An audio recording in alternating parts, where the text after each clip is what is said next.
La question fondamentale qui se pose est la suivante. Est-ce que les Béninois sont attachés aux fondamentaux de la Constitution de 1990 ? Je peux dire oui, mais dans le même temps, il faut relever que la révision de la Constitution qui est intervenue en 2019, a gardé ses fondamentaux. Et l'essentiel de ce qu'il faut retenir alors, c'est qu'il y a deux sortes de catégories des fondamentaux qu'il faut distinguer. La première catégorie, il s'agit de ce qui constitue les socles, ce qui constitue des valeurs intangibles qu'on ne peut pas toucher, et à savoir, par exemple, la forme républicaine et la laïcité de l'État, oui. La limitation du mandat à deux. Et je précise, excusez-moi, j'ouvre une petite parenthèse, non seulement jamais le Bénin n'est allé tripatouiller la Constitution pour modifier le nombre de mandats présidentiels, mais au moment de la révision de 2019, il a été rajouté cette petite phrase, le président de la République ne peut pas faire plus de 2 mandats dans sa vie. Exactement. Je dirais même que ça a été renforcé et sécurisé. Et d'ailleurs, c'est pour ça que aujourd'hui, au niveau de la deuxième catégorie, justement, qui a été abordée, liée aux libertés et aux droits humains, est-ce que la question qui se pose, c'est que est-ce que la révision de 2019 tient compte de ces catégories ? Oui, parce que c'est la liberté est toujours gardée. La Charte africaine des droits de l'homme fait partie intégrante de la révision qui est intervenue en 2019. Donc vous applaudissez dès demain la révision constitutionnelle de 2019, qui fut d'ailleurs, je le précise, pour tous ceux qui nous écoutent à travers le continent, 2019, ça a été la première fois que la Constitution était révisée ici au Bénin. Éric Oundété, le fait, cette révision constitutionnelle, elle vous convient, vous qui êtes dans l'opposition, le fait que nul ne peut faire plus de 2 mandats dans sa vie ? Bon, en fait, ça ne change pas grand-chose pour moi. Parce que ceux qui prônent nul ne peut faire plus de 2 mandats dans sa vie ont trouvé maintenant l'alchimie de me montrer ou de me faire croire que le président Patrice Talon est né en 2019 et que donc quoi ? Et que donc, il pourrait se présenter à nouveau. Mais excusez-moi, puisque vous partez... excusez-moi, Éric Oundété, puisque vous lancez le débat sur ce point-là, a-t-on changé de république en 2019, au moment de la révision constitutionnelle ? Non, on ne peut pas changer de république. On n'a pas changé de république. Rien n'a changé. Et pourquoi mettrait-on les compteurs à zéro, donc, depuis 2019 ? Posez-leur la question. Non, mais c'est vous. Non, mais... C'est eux qui croient que leur président est né après 2019. Puisqu'on a dit, nul ne peut être président plus de 2 fois de sa vie. Et il trouve l'ingénieuse idée de dire que c'est un mandat, c'est une constitution remise à zéro. Alors je voudrais... C'est ils se connaissent. Je voudrais que votre voisin, Monsieur Aladati, puisse réagir évidemment à vos propos et nous donner son interprétation de la Constitution de 2019. Je vous en prie. Oui, merci beaucoup, Juan. Avec le bout de phrase, nul de sa vie ne peut faire plus de 2 mandats, même dans le contexte d'une nouvelle république, nul ne pourra faire plus de 2 mandats. Et le débat est vidé. Donc, même Monsieur Aladati, le débat lancé par l'opposition est un débat stérile. C'est un débat non-sens. C'est un débat, ça n'a pas de sens. Et le Parlement, Juan, qui a pu mettre cette disposition dans la Constitution, c'est un Parlement totalement contrôlé par le président Patrice Talon. Oui, c'est à l'époque du Parlement monocolore. Monocolore. Voilà, totalement. S'il vous plaît, il faut rappeler le contexte effectivement de la révision constitutionnelle. Il n'y a pas eu de référendum. Ce sont les députés qui l'ont révisé. Et à l'époque, effectivement, l'Assemblée était exclusivement composée de partis de la majorité présidentielle. D'où l'intitulé Assemblée monocolore.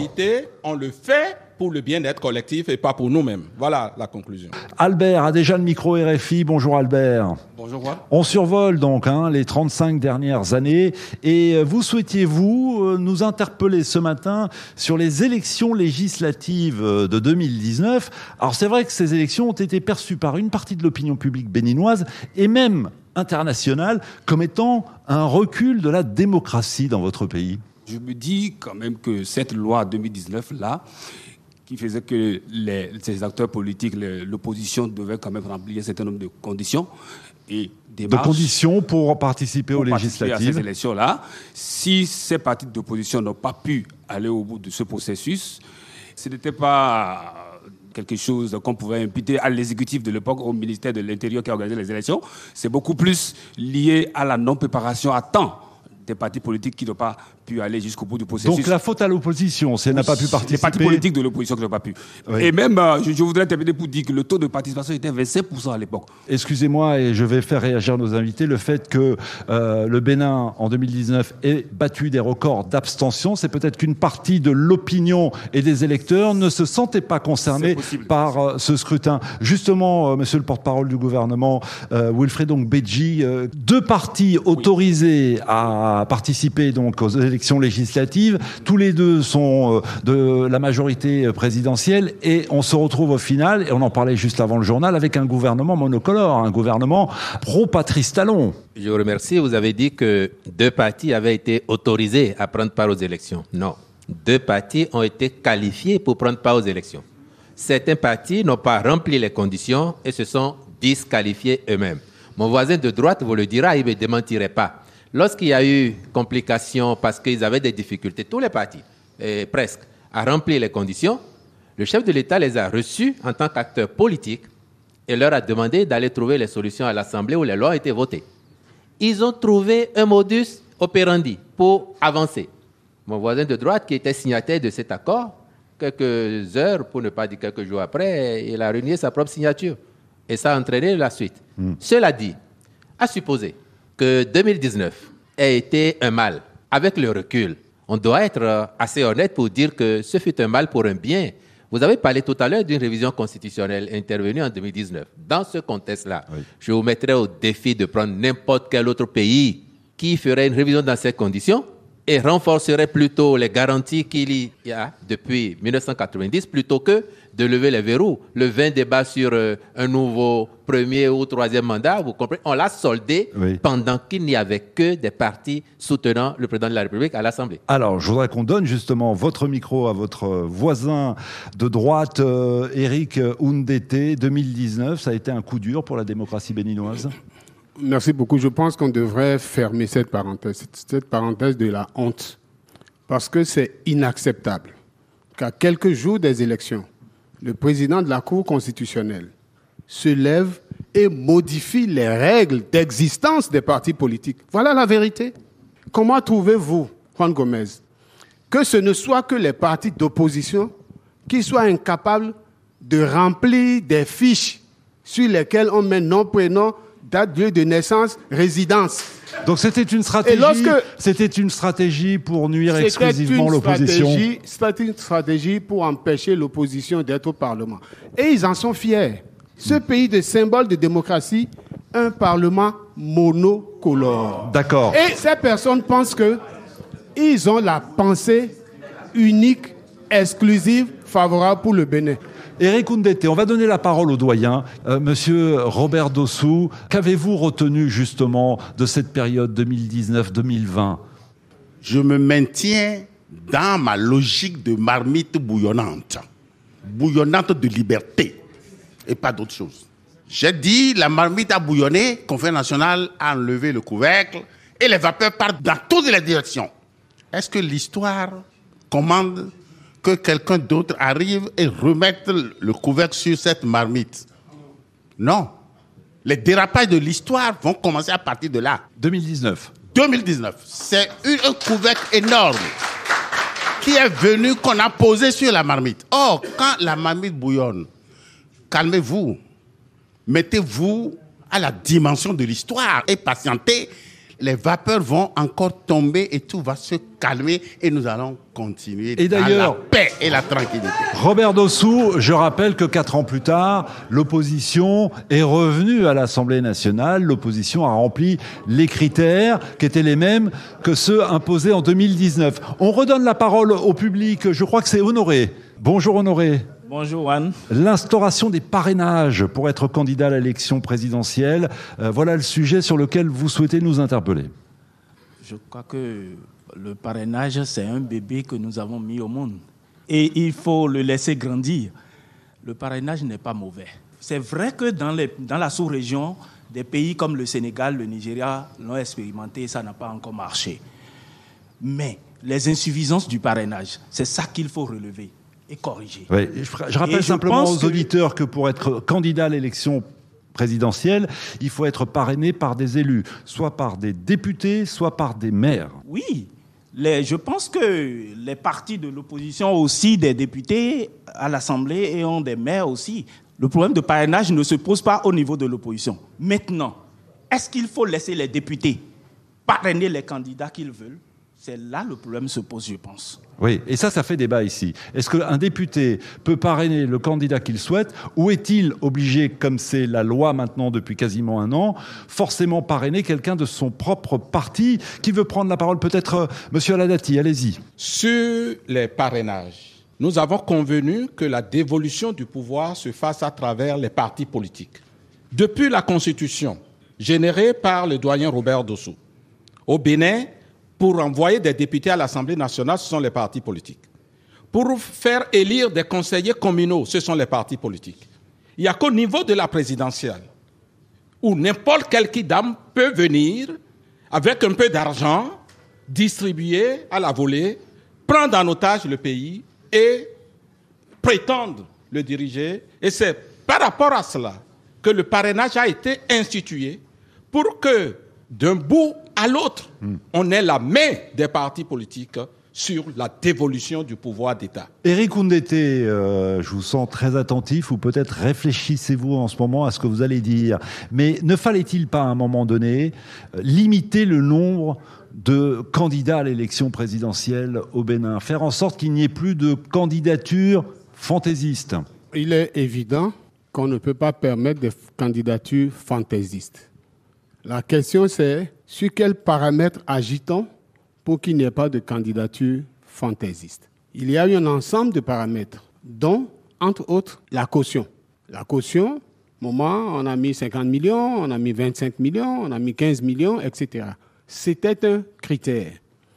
Le critère de parrainage est un critère acceptable, mais il ne peut pas être vicieux. Exemple, nous sommes aujourd'hui dans un Parlement qui compte 109 députés, dont 28 de l'opposition. Nous sommes dans un pays où il y a 77 mairies quasiment annexées par le pouvoir en place. Alors, on demande à ce groupe de gens d'avoir à produire les parrains. Et comment? Il faut que les parrains proviennent de 15 circonscriptions sur les 24. Oui, c'est un peu technique, mais il faut suivre. Mais c'est intéressant, poursuivez. De 15 circonscriptions sur les 24. En fait, c'est fait exprès. Les démocrates ont exactement 28 députés provenant de 15 circonscriptions sur les 24. Donc c'est un peu comme de la poudre aux yeux à l'opposition en disant mais on a quand même permis que les démocrates et les autres qui ne sont pas démocrates. Démocrate, c'est votre parti, je le précise. C'est mon parti. Et vous parlez donc des autres partis de l'opposition. L'élection présidentielle ne peut pas être coincée autour de 2 ou 3 entités. Oui. Wilfried Oumedji, la classe politique béninoise se résume, comme l'affirme à l'instant l'opposant, à 2-3 partis et tout est fait pour pas qu'elle s'élargisse davantage? À l'heure où nous sommes, nous avons au moins une quinzaine de partis politiques au Bénin et il n'est pas exclu que d'ici à ce soir, il y en ait d'autres, que dans un mois, il y en ait d'autres. On n'a pas à limiter le nombre de partis. Élisée, bonjour. Bonjour Juan Gomez. Sur quoi souhaitez-vous nous interpeller? Je suis fier d'être béninois, fier de notre démocratie.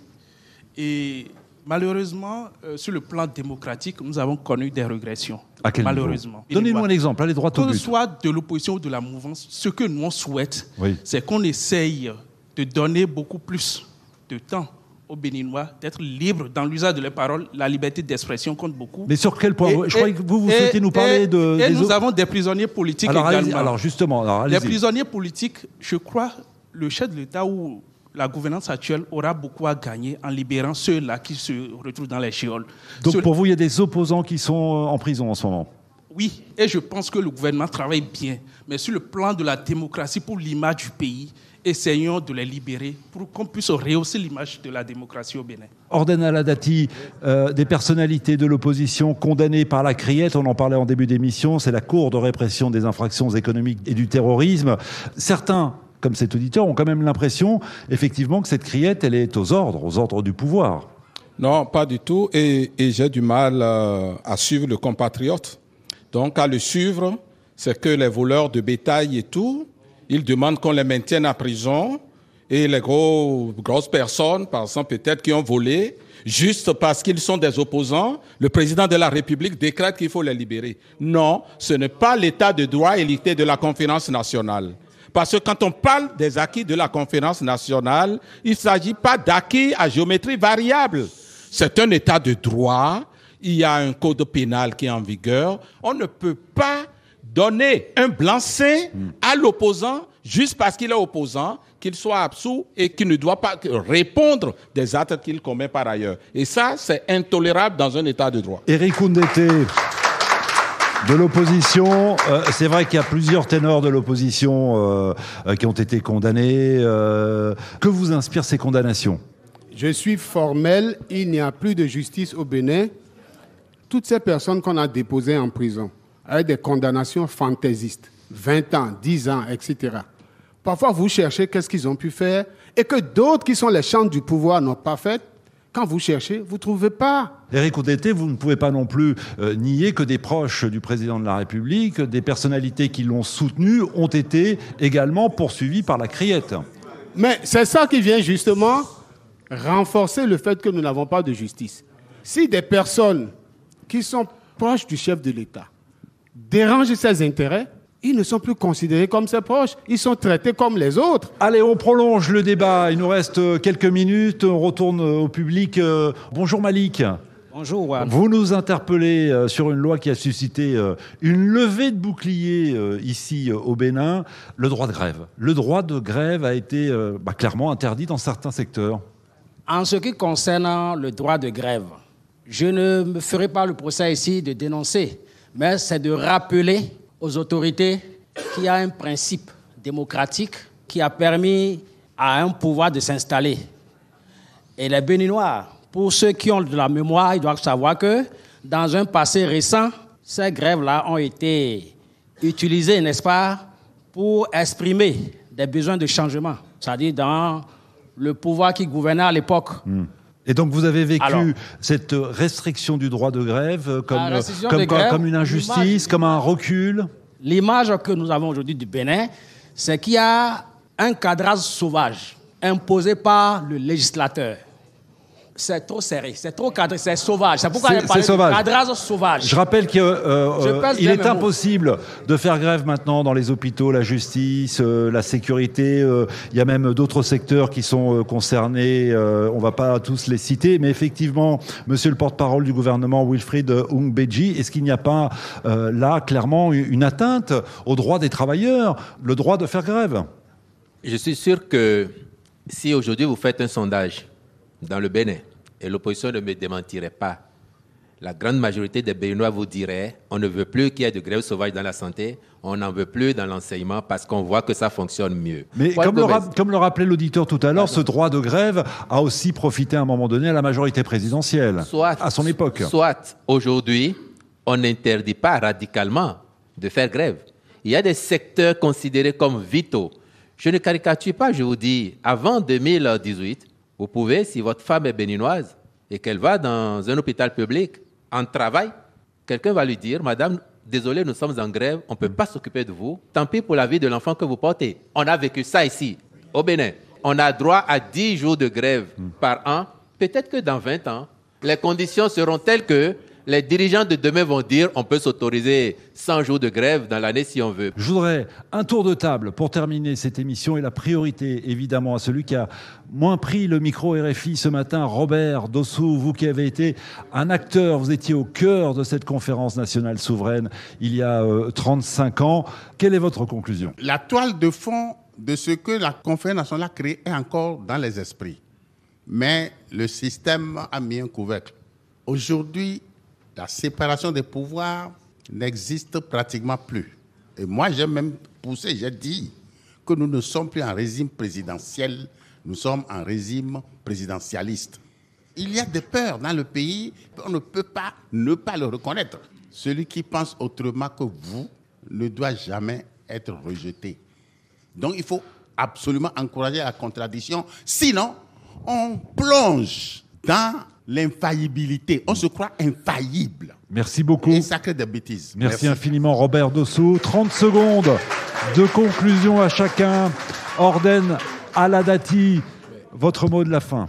Je voudrais inviter mes frères béninois et les peuples africains à suivre attentivement ce qui se passe, surtout en Afrique de l'Ouest. C'est parce que ce fourmillement n'a pas été encadré à temps que les populations manquaient d'eau, d'électricité, de santé, de sécurité et qui a amené ce qu'on observe dans la sous-région.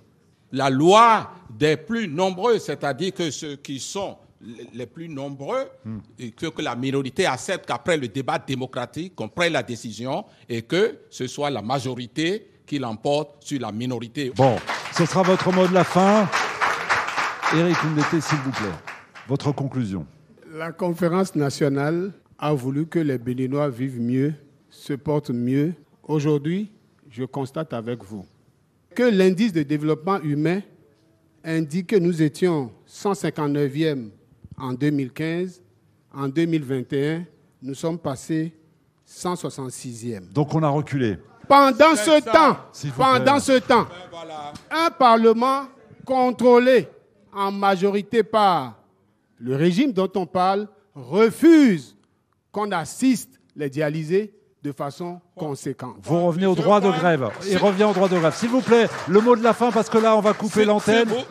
Wilfried Oungbeji, le mot de la fin. Je vous remercie. Éric Ndete a eu la bonne idée de conclure avec les chiffres dont lui seul connaît la source, parce qu'il sait qu'on ne peut pas rebondir là-dessus. Alors, la conférence nationale de 90 a été un essai. En rugby, quand vous obtenez un essai, c'est encore plus agréable de le transformer. Et pendant longtemps, en tout cas jusqu'en 2016, on a manqué de transformer l'essai.